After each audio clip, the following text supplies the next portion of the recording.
Hello' everyone, ইয়া দেখিছেনে আমাৰ ওচৰৰে কাষৰে অংগনবাদী স্কুল আজি শুভ উদ্বোধন কৰিছে। সেয়াই মানে বিশ্বজিৎ ফুকন ডাঙৰীয়া আহিছে এয়া দুৱাৰ মুকলি কৰিবৰ কাৰণে। আৰু এয়া মই দুৱাৰ মুকলি কৰা দেখিয়ে নাপালোঁ, পিছতহে গৈ পালোঁ। এয়া দেখিছেনে, তাৰপিছত আকৌ পেকেট লাঞ্চ দিছে সকলোকে, তাৰপিছত এয়া ভাষণ দি আছে।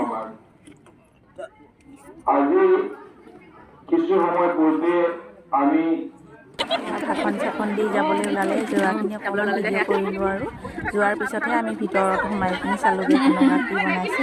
বহুত ধুনীয়াকৈ কৈছে। আৰু এই বাইদেউজনী বোলে মোৰ ভিডিঅ' লাইক কমেণ্ট কৰি থাকে, সেয়াই কৈছে আৰু তোমাৰ ভিডিঅ' লাইক কমেণ্ট কৰি থাকোঁ বুলি। তাৰপিছত এয়া ভিতৰত গৈ পিনি চালোঁগৈ, ইমান ধুনীয়া বনাইছে।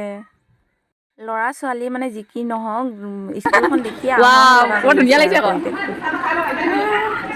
ইমান ধুনীয়াকৈ বনাইছে, ধুনীয়া বনালে। অঁ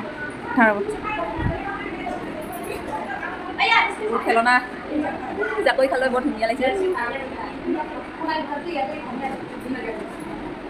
এইফালে বাইদেউহঁতৰ কিটচেন ৰুম দেই, এই অংগনবাদীৰ মানে ল'ৰা ছোৱালীবিলাকক কিবা কিবি খুৱাই যে।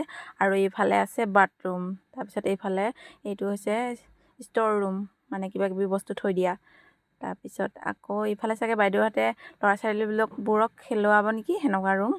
তাৰপিছত আকৌ এইফালে বাহিৰ পিনে বৰ ধুনীয়া আৰু আহল বহল, মানে দেখিয়ে কিবা এটা বহুত ভাল লাগে।